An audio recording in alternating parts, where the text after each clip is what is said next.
데살로니가전서 3장 8절 말씀 다 같이 한 목소리로 받들도록 하겠습니다. 그러므로 너희가 주 안에 굳게 선즉 우리가 이제는 살리라. 아멘. 믿음은 굳게 사는 것입니다. 여기 굳게 선다라고 이 번역된 말은 원래 이제 선다라는 말의 이 완료 형태를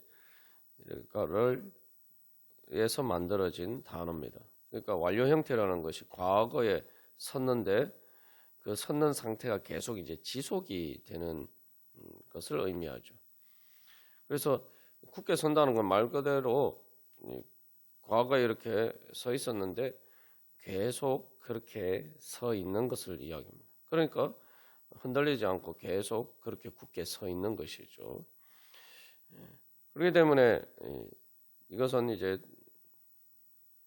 데살로니가 교회 성도들이 그 믿음과 사랑 가운데 그렇게 굳건하게 서 있었는데 그 과거의 그럴 뿐만 아니라 또한 현재에도 또 미래에도 그래서 마지막 예수님 앞에 재림하실 예수님 앞에 믿음으로 설 때까지 끝까지 그렇게 굳건하게 서 있기를 소망하는 그런 소망이 담겨 있습니다. 그래서 이것은 과거의 어떤 한 순간뿐만 아니라 우리의 믿음이 끝까지 승리하는 자리까지 나아가기를 소망하는 것이죠. 그래서 이 8절 말씀은 그 앞에서 이제 데살로니가 교회 성도들의 그러한 믿음과 사랑의 기쁜 소식, 이거는 과거에 들은 소식이죠. 그렇게 디모데가 전해준 소식처럼 지금도 그래서 우리가 이제는 살리라. 이제는이라면 이제 지금이라는 거예요. 지금도 그러한 것처럼 또한 이 9절 이하에서 9절에서 13절까지는 이제 감사하면서 이제 기도합니다. 그래서 이것은 이제 미래죠. 과거에 대해서 감사하면서 9절에서 감사하면서 또한 미래에도 계속 그렇게 믿음 가운데 굳건하게 서 있기를 소망하는 기도로 이어집니다.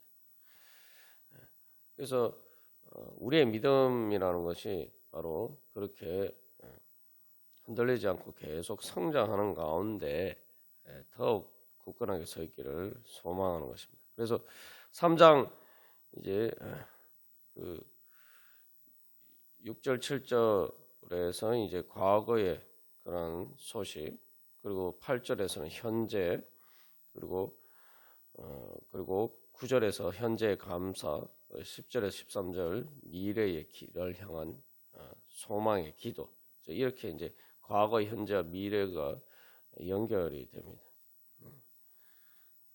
그런 의미에서 이제 이 굳게 서다라는 것을 보통 이제 권고를 할 때는 뭐 명령형으로 쓰는데 여기서는 이제 가정의 직설법으로 사용하고 있습니다. 이제 마지막에 실제로 그 사도 바울이 기도에서 이야기를 합니다만 지금까지 믿음으로 살았지만 계속 믿음이 더욱더 성장해서 앞으로도 계속 그렇게 되어야 되고 또 완성되어야 될 것을 또 소망하면서 기도하고 있습니다. 그래서 그 데살로니가 교회 성도들의 그런 기쁜 소식을 듣고 바울이 정말 자기의 현실의 삶의 상황 가운데 죽은 것 같았는데 이제 살았다. 그런데 데살로니가 교회 성도들이 그 믿음을 잃어버리게 되면은 사실은 뭐 또 죽는 것 같이 되지 않겠습니까? 그렇게 되지 않기를 이제 소망하는 것이죠. 그러면서 동시에 그런 소망은 단순한 소망이 아니라 우리가 지금까지 나눈 것처럼 단순히 그래서 미래의 가정이 아니라 이게 만약이라고 하면서도 현재형을 사용해서 현재 사실인 것처럼 이제 확신을 합니다. 그래서 2장 19절 20절에서 데살로니가 교회 성도들에 대해서 이야기할 때 소망이라고만 이야기하지 않고 이제 자랑의 면류관이다. 그래서 미래 실제로 사도 바울에게 그런 영광과 또한 기쁨이 되는 그런 자랑의 면류관이다 라고 그렇게 될 것을 이제 확신하는 거죠. 그래서 이 굳게 선다는 말이 빌립보서 4장 1절에도 이제 똑같은 내용이 등장합니다. 그러므로 나의 사랑하고 사모하는 형제들, 나의 기쁨이요 면류관인 사랑하는 자들아, 이와 같이 주 안에 서라. 그래서 미래 반드시 그렇게 될 것을 사도 바울은 확신하는 그런 자기의 믿음의 확신을 표현하고 있습니다. 또 그렇기 때문에 이제 가정법으로 해서 내가 그렇게 확신하는 것이 틀리지 않았음을 너희들이 보여줄 것을 믿는다. 또 그렇게 표현하는 것입니다. 여기 이제 만약에라는 것은 이야기를 하는데 이제 그 조건은 오직 데살로니가 교회 성도들에게 달려 있는 것이죠. 그래서 우리의 믿음은 이제 뭐 하나님께서 예수님께서 우리를 버리실 것인가 그런 일은 없단 말이에요. 그리고 그것처럼 바울도 그렇게 확신하면서 그들을 향한 믿음과 소망과 사랑 가운데서 그렇게 있습니다. 그러니까 이제 그 모든 것이 어떻게 될 것이냐는 데살로니가 교회 성도들 자신에게 달려 있다는 거죠. 그래서 우리가 믿음을 가지고 있으면은 예수님이 우리를 버리실까 걱정할 필요가 하나도 없어요. 오직 내가 예수님을 버리지 않기만 하면 된다는 거죠. 그래서 그 근거가 바로 이제 이에 대해서 사도 바울이 이야기해요. 주 안에서라고 이야기하죠. 그래서 이제 시간으로의 관점에서 보면은 우리는 영원한 하나님의 그 은혜의 현실 안에 있다는 거죠. 그래서 우리의 믿음이 주님께서 우리에게 주신 그 성령님이 을 통해서 우리에게 주신 그 거듭나게 하신 영이 하나님의 유전자와 같은 것인데 그것은 완전한 것이죠. 성령 하나님을 통해서 주신 것이기 때문에 완전한 것이. 그 완전한 것이 그냥 발현이 덜 되었다 뿐이지 이미 우리에게 완전하게 주어진 것입니다. 그렇기 때문에 우리는 그것들이 성장해가는 믿음이 성장해가고 성화되고 또 마지막 예수님 재림하실 때에 구원이 완성되어서 몸의 부활과 새하늘과 새 땅의 그런 은혜에 이르기까지 그런 완전한 구원을 통해서 영광스럽게 되는 그런 과정 속에 있지만 그러나 그 과정은 이미 예수님을 통해서 완전하게 이루시고 성령을 통해서 우리에게 완전한 그 하나님의 은혜를 주신 그 안에 있습니다. 이제 그걸 공간의 관점에서 표현하면은 이제 주 안에서라고 이야기하는 거죠. 여기서는 이제 그리스도나 예수라는 말 대신에 주 안에서 주님이라고 표현하고 있는 것이 그런 의미가 있죠. 이제 특히 이제 주 안에서라고 할 때는 주님이라면 주로 권고나 명령할 때에 사용되는 예수님에 대한 호칭입니다. 그래서 여기서 이제 주님이란 말 그대로 재림하실 예수님이죠. 그래서 우리는 재림하실 예수님의 그 빛과 조명 안에서 우리가 이제 살아가는 것입니다. 이건 이제 지평이라는 관점에서 우리가 비유를 들어서 보면 쉽게 이해할 수가 있습니다. 지평선에서 이 태양이 떠오르면 어떻게 됩니까? 그 빛이 이제 환하게 이제 땅에 비치게 되죠. 말 그대로 지평선에 태양의 빛이 비치면은 우리는 태양빛이 비치는 그 지평 안에 놓여집니다. 그것처럼 우리에게서는 예수님의 재림이 미래의 사건이지만 그러나 이미 예수님이 다 이루신 것처럼 의의 태양이신 예수님의 빛이 그 재림하실 예수님의 빛이 우리 가운데 미래에서부터 빛이 환하게 비치는 것이죠. 그 미래에서 어떻게 비치냐 우리 이렇게 생각할 수 있지만 예수님이 과거에 다 이루셨다는 건 사실은 우리의 관점에서 보면은 이제 과거지만 하나님의 기준에서 보면 영원이죠. 이미 의의 태양신 예수님께서 이미 떠오르신 거예요. 우리가 지평선을 달려갈 때에 지평선을 향해서 나아갈 때에 우리가 미래로 이렇게 걸어가지만 이미 태양은 떠 있는 것이죠. 그 지평선에.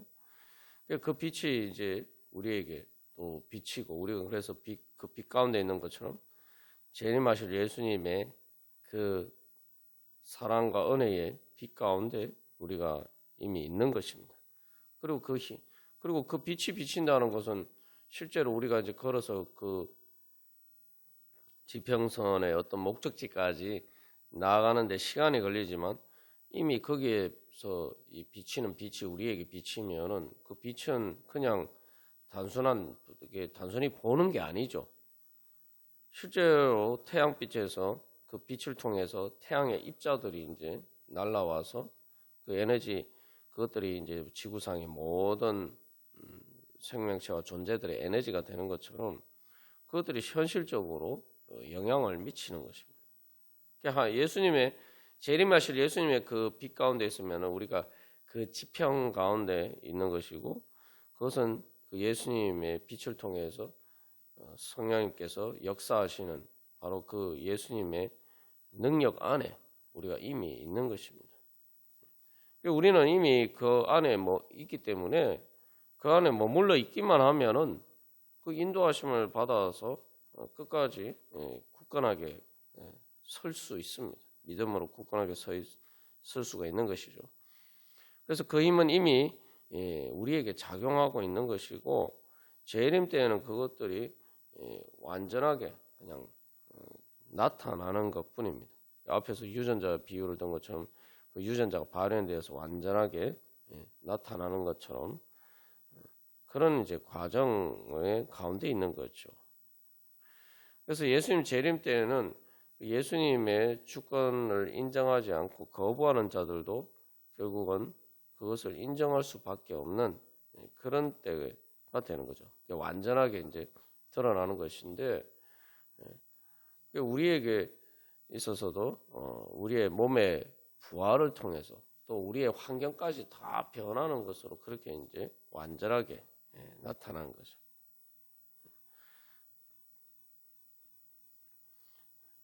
그래서 우리는 이미 그 주님 안에 있기 때문에 내가 그 주님을 떠나지 않기만 하면 된다는 거죠.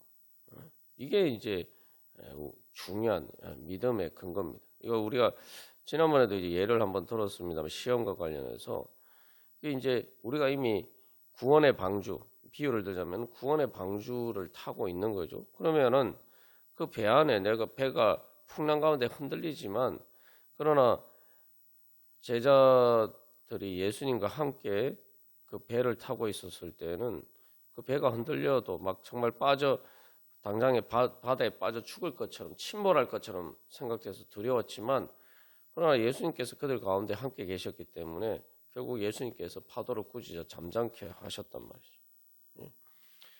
그러니까 우리가 이미 그런 구원의 방주 안에 있는 겁니다. 배가 흔들린다고 해서 배가 침몰하는 것이 아니란 말이죠. 결국은 그 모든 풍랑을 헤치고 모든 파도는 잔잔하게 되고 소망의 항구에 도달하게 될 것입니다. 믿음으로 굳건하게 서 있는다는 것은 그 배가 침몰할 것으로 생각해서 그 배에서 뛰어내리지만 않으면 된다는 거죠.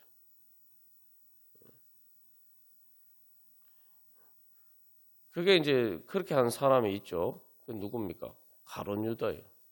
가룟 유다는 말 그대로 이 예수님과 함께 한 배를 타고 그가 예수님의 제자로서 그렇게 예수님을 따르는 것처럼 보였는데 결국 마지막 순간에 예수님께서 자기가 원하는 그래서 말 그대로 이 당장에 눈앞에 육신의 눈에 보이는 현실적인으로 그래서 로마 제국에서 식민지에서 해방한 그런 유대 왕국을 예수님께서 이루실 것이다라는 그의 기대가 충족되지 않았을 때에 그래서 예수님께서 정말 십자가 고난을 받으시고 죽으실 것을 한 것이 그게 그냥 하신 말씀이 아니라 실제로 그렇게 될 것이라는 것을 이제 눈치를 챘을 때에 이 배는 침몰하는 배구나. 그래서 더 이상 예수님과 함께 있기를 원하지 않고 결국은 예수님을 배반했죠. 그리고 그 배에서 말 그대로 침몰하는 배에서 작은 대가라도 얻고 그 배에서 탈출하기를 원했어요. 그러나 그 모든 풍랑, 죽음의 풍랑까지 해치고 그 예수님의 배는 부활과 승천을 통해서 하나님 나라의 소망의 항구에 이르게 될 것을 보지 못한 것이죠. 당장 눈앞에 그 배가 막 흔들리는 말 그대로 죽을 것처럼 그 배가 당장에 침몰해서 죽을 것처럼 그렇게 흔들릴 때에 이 배에서는 내가 이 배에 더 있다가는 내가 같이 침몰하겠구나. 그렇게 생각해서 그 배에서 뛰어내린 거예요. 자기 딴에는 뭐 구명조끼 같은 것을 입고 작은 보트나 뭐 이런 것으로 다른 데 쉽게 말하면 자기 살기를 찾아서 그 배에서 떠나버린 것이죠. 그러나 결국은 예수님의 배는 모든 풍랑을 헤치고 결국 부활을 통해서 그 소망의 항구에 이르렀지만 가룟 유다는 자기가 옮겨 탄 그 배에서 결국은 침몰해서 죽고 맙니다.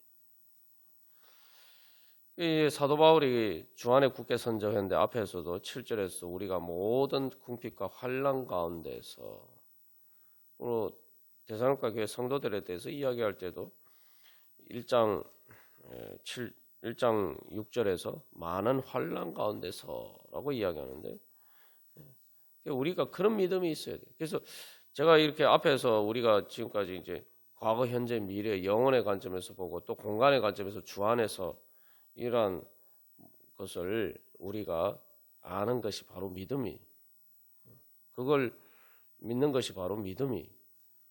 그걸 보면은 우리가 굳건하게 서 있을 수가 있죠.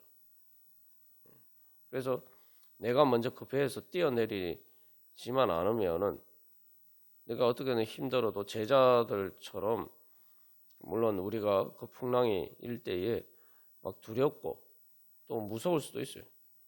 그렇다고 해서 그 배에서 뛰어내리는 것이 아니라 그럴 때 우리는 예수님을 깨 나가서 예수님을 이렇게 부르짖어야 돼요. 그래서 제자들이 막 예수님 깨우면서 우리가 죽게 된 것을 돌아보지 않으십니까? 막 이렇게 이야기한 것처럼 예수님 앞에 나가야 돼요. 그 배의 선장 대신 예수님께 우리의 말 그대로 그래서 다른 말로 하면 그게 주님이죠. 말 그대로 주님께 나아가야 돼요. 그래서 주님 풍랑을 장담케 하여 주시옵소서. 우리를 구원하여 주시옵소서. 죽게 된 우리를 불쌍히 여기시고 구원하여 주시옵소서. 그러면 예수님께서 거기서 우리를 구원해 주시는 거죠. 그런데 가룟 유다는 그렇게 하지 않고 반대로 그 배에서 뛰어내렸단 말이에요. 그래서 우리가 이미 예수님 통해서 구원이 완전히 이루어졌고 그 완전한 구원의 성령을 통해서 우리의 영의 거듭남으로 우리에게 주어졌고 그리고 그 영을 통해서 우리가 사도 바울이 이제 감사하면서 또 과거의 그런 기쁜 소식에 대해서 감사하면서 또 기도하죠. 그래서 그 부족한 것을 이제 또 채워주시기를 위해서 기도합니다. 그렇게 우리가 그 영을 따라서 우리가 주님 앞에 감사하면서 그 감사의 근거에서 주님께서 또 응답해 주실 걸 믿고 또 기도하면서 그렇게 주님 앞에 나아가면은 주님께서 우리를 인도해 주셔서 결국은 완전한 예수님 재림하실 예수님 앞에 굳건하게 이제 심판의 자리가 아니라 은혜의 자리에 설 수 있도록 우리를 인도해 주시는 것입니다. 그래서 우리가 어떤 삶의 상황 가운데 있다 하더라도 내가 이미 예수 그리스도의 재림하실 예수님의 하늘과 땅의 모든 권세를 가지신 그 예수님의 주권의 은혜 안에 있다. 그 빛이 이미 환하게 비치는 그런 지평 안에 있다. 그래서 그리고 또 예수님이 나와 함께 계시는 예수님이 선장되신 그 구원의 방주 안에 있다. 우리가 그것을 믿고 바라봐야 됩니다. 그래서 앞에서 예에서 저 지평에서 태양이 막 떠오르는데 그 태양이 막 이렇게 비춰오잖아요. 점점 떠올라서 결국 이제 정오의 태양처럼 환하게 비치게 되는데 중요한 것은 그 태양빛이 비치는데 그 태양이 비치는 것을 바라보지 않고 등지고 있으면은 나는 그림자밖에 못 보는 거죠. 그러면은 오히려 이게 빛 가운데 있는데 오히려 빛이 강해지면 강해질수록 그림자가 더 짙어진다. 그래서 여기서 우리가 한 가지 이제 깨달아 알 수 있는 것은 결국은 내가 주님 안에 있다는 것을 믿고 우리가 회개하면서 늘 주님을 향해서 우리의 마음의 고개를 돌려서 믿음으로 바라봐야 됩니다. 똑같은 주님의 빛이 비쳐도 내가 주님을 향해서 있느냐 아니면 주님을 등지고 있느냐 전혀 다른 문제가 됩니다. 실제로 태양빛이 비쳐도 우리가 이제 이제 요즘 같은 겨울에는 잘 알 수가 있죠. 남향인 것하고 그래서 북향인 것하고는 완전히 차원이 다르죠. 단순히 북향일 뿐만 아니라 쉽게 말하면 그 남향이면은 햇볕이 하나 훨씬 비치면서 따뜻한데 그냥 북향도 아니고 그래서 우리가 주님을 등지고 있으면은 이 산으로 가로막힌 것과 마찬가지죠. 다시 말하면 남쪽에 큰 산이 있어서 우리가 그 산을 통해서 햇볕이 가려져 있는 그런 상황과 같이 되면은 완전히 이제 기온이 달라지죠. 우리가 그래서 늘 그런 믿음 가운데 주님을 바라보는 것이 또 우리가 주님 안에 믿음으로 굳건하게 서 있는 것입니다. 우리가 오늘도 그런 소망을 가지고 주님을 바라보면서 주님을 향해서 더욱더 가까이 나아가며 주님과 믿음으로 굳건하게 서서 하나님의 은혜의 그 구원을 이루어가는 하나님 나라를 이루어가는 그러한 믿음의 시간들이 되기를 간절히 소망합니다. 다 같이 기도드리겠습니다.